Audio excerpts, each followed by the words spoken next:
Qui étaient les Amazones du Dahomey? Voix off. Disclaimer. Cette vidéo est réalisée uniquement dans un but éducatif, culturel et informatif. Elle a pour objectif de partager des connaissances historiques et de rendre hommage aux personnalités comme les Amazones du Dahomey qui ont marqué notre histoire. Les images et extraits utilisés le sont dans le respect du droit de citation et sans aucune intention de nuire.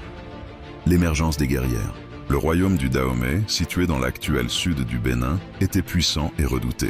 Vers le XVIIe siècle, les rois décident de former une garde rapprochée exclusivement féminine.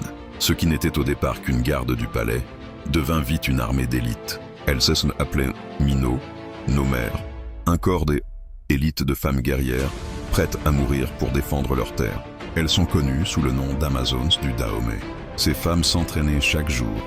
Marche forcée, maniement des fusils, discipline sans faille. Elles apprenaient à ne jamais reculer. Leur devise était claire, vaincre ou mourir. Du XVIIe au XIXe siècle, elles ont combattu avec une bravoure sans égale. Leur histoire est celle de la force, du courage et de la dignité africaine.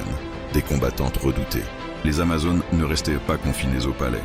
Elles participaient activement aux campagnes militaires. Elles ont mené des expéditions contre les royaumes voisins, le royaume d'Oyo au Nigeria, les royaumes de l'actuel Togo et les peuples ennemis du plateau d'Abomey. Leurs charges étaient brutales. Les chroniqueurs européens, témoins de leur combat au XIXe siècle, écrivaient avec admiration. Elles se jetaient sur l'ennemi comme des lionnes affamées, indomptables et sans pitié. Avant d'aller plus loin, souvenez-vous, une histoire ne survit que lorsqu'elle est partagée. Votre soutien est essentiel pour faire vivre cette mémoire des Amazones du Dahomey. Alors abonnez-vous, partagez cette vidéo et ensemble, faisons briller la lumière du savoir à travers l'Afrique et le monde. Les victoires et les exploits. Les Amazones ont remporté de nombreuses batailles. Elles étaient utilisées par les rois pour briser les résistances les plus dures. Sous le règne du roi Guézo, 1818-1858, elles atteignent leur apogée. Le roi modernise l'armée et arme les Amazones de fusils modernes. Elles participent à des campagnes victorieuses contre les royaumes voisins et assurent l'expansion territoriale du Dahomey. Leur plus grande victoire fut sans doute la reconquête de territoires perdus contre le royaume des Oyo, jadis suzerain du Dahomey. Grâce aux Amazones, le royaume affirme son indépendance et sa puissance. Ces victoires consolident leur statut. Elles ne sont plus de simples soldats, mais le cœur de la puissance militaire du Dahomey face à la colonisation. Mais au XIXe siècle, un nouvel ennemi apparaît, la France coloniale. En 1890, les Amazones affrontent les troupes françaises lors de la première guerre du Dahomey. Malgré leur bravoure, leurs fusils traditionnels ne pouvaient rivaliser avec les canons modernes de l'armée coloniale.